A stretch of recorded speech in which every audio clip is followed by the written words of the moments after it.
Before the fete. The day of the fete, conceived by Yulia Mikhailovna as a subscription benefit for the governesses of our province, had already been fixed and cancelled several times. Constantly fluttering around her were Peter Stepanovich, the little clerk Lyamshin, serving as errand boy, who once upon a time used to visit Stepan Trofimovich, but suddenly came into favor in the governor's house for his piano playing.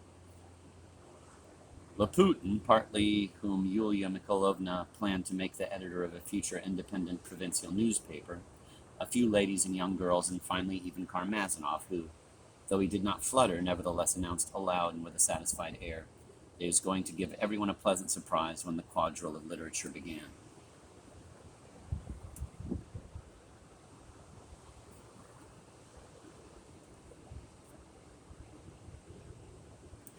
A great many subscribers and donors turned up, all select town society, though the most non-select were also admitted as long as they came with money.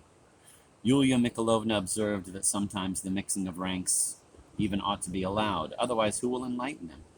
An unofficial home committee was formed, at which it was decided that the fete should be a democratic one. The extravagant subscription list tempted them to spend. They wanted to do something wonderful, which was why it kept being postponed. They still could not decide where to organize the evening ball, at the huge house of the Marshal of Nobility's wife, which he had offered for the day, or at Varvara Petrovna's in Skvoreshniki. Skvoreshniki would be a bit far, but many of the committee insisted that it would be freer there. Varvara Petrovna herself was only too anxious to have it take place there. It is hard to understand why this proud woman almost fawned on Yulia Mikhailovna. She probably liked it that the woman, in her turn, almost demeaned herself before Nikolai Vsevolodovich and paid court to him as no one else.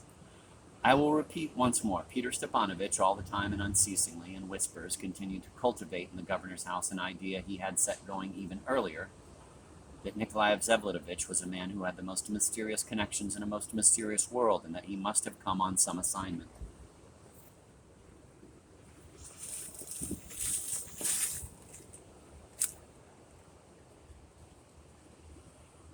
Strange was the state of people's minds at that time. A certain frivolity emerged, especially in the ladies' society, and one could not say little by little. Several extremely casual notions spread as if on the wind. Something light and happy-go-lucky came about, which I will not say was always pleasant. A certain disorderliness of mind became fashionable. Afterwards, when it was all over, the blame fell on Yulia Mikhailovna, her circle and influence, but it hardly all originated with Yulia Mikhailovna alone.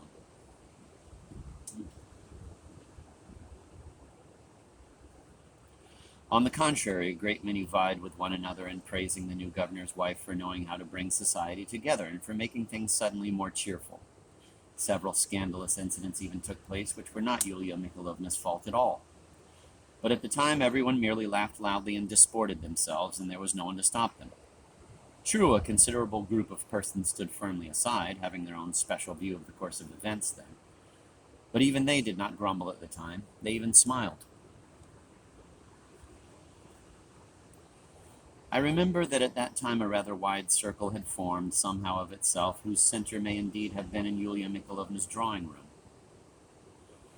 In this intimate circle that crowded around her among the young people, of course, all sorts of mischief was allowed and even accepted as a rule, some of it really quite free and easy. The circle included several even very charming ladies. The young people arranged picnics, parties, sometimes rode all over town, in a whole cavalcade, in carriages and on horseback. They sought adventures, even purposely invented some, concocting them themselves, solely for the sake of a merry joke.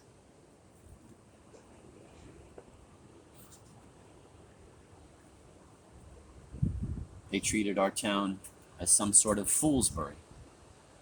They were called sneerers and jeerers because there was little they scorned to do.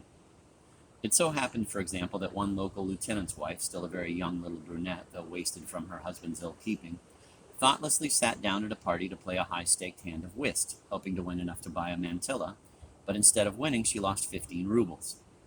Fearing her husband and having no money to pay, she decided, recalling her former boldness, to borrow some money on the quiet right there at the party from our mayor's son, a very nasty boy, dissipated beyond his years. He not only refused her, but also went guffawing to tell her husband. The lieutenant, who indeed lived poorly on nothing but his salary, took his wife home and gave her what for to his heart's content, though she screamed. Took his wife home and gave her what for his heart's content, though she screamed, yelled, and begged forgiveness on her knees. This outrageous story evoked only laughter everywhere in town, and though the poor woman did not belong to the society that surrounded Yulia Mikhailovna, one of the ladies of the cavalcade, a perky and eccentric character who somehow knew the lieutenant's wife, stopped by her place and quite simply carried her off to her own house. There she was seized upon at once by our pranksters, who petted her, showered her with presents, and kept her for some 4 days without returning her to her husband. She lived in the perky lady's house, spending whole days driving around town with her and the rest of that frolicsome society, taking part in their merry-making and dances. Everyone egged her on to haul her husband into court to start a scandal. She was given assurances that they would all support her and appear as witnesses. The husband was silent, not daring to fight. The poor woman finally grasped that she was up to her ears in trouble, and on the 4th day, at nightfall, half dead with fear, she fled from her protectors to her lieutenant. It is not known precisely what took place between the spouses, but the 2 shutters of the low wooden house in which the lieutenant rented his lodgings did not open for 2 weeks. Yulia Mikhailovna was a bit angry with the pranksters when she learned about it all, and was quite displeased with the perky lady's behavior, though the lady had introduced the lieutenant's wife to her on the first day of the abduction. However, it was soon forgotten.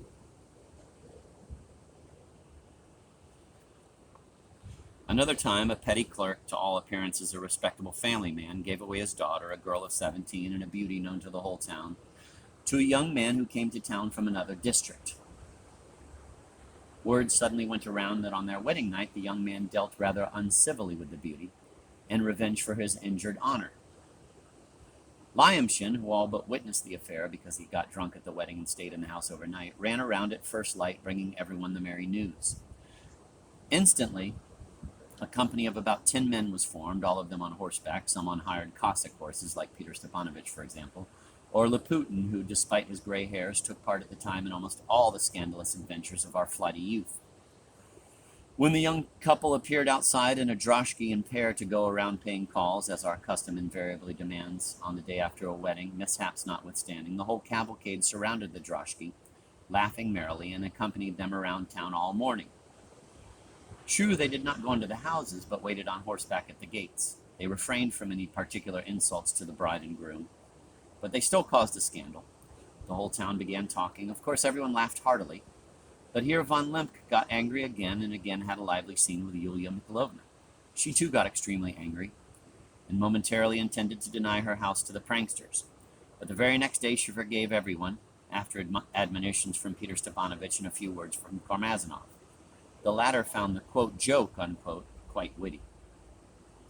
"These are local ways," he said. "Anyhow, it's characteristic and bold. And look, everyone's laughing. You alone are indignant." But there were some pranks that were intolerable, with a certain tinge. An itinerant book hawker appeared in town selling gospels, a respectable woman, though of tradesman's rank. She was talked about because the metropolitan newspapers had just published some curious reports on her kind. Again, that same rogue, Lyamshin, with the help of some seminarian who was loafing about waiting for a teaching post in the school, while pretending to buy books from her, quietly slipped into her bag a whole bundle of enticing, nasty photographs from abroad, specially donated for the occasion, as was found out later, by a quite venerable old man whose name I shall admit, who had an important decoration around his neck and who loved, as he put it, healthy laughter and a merry joke.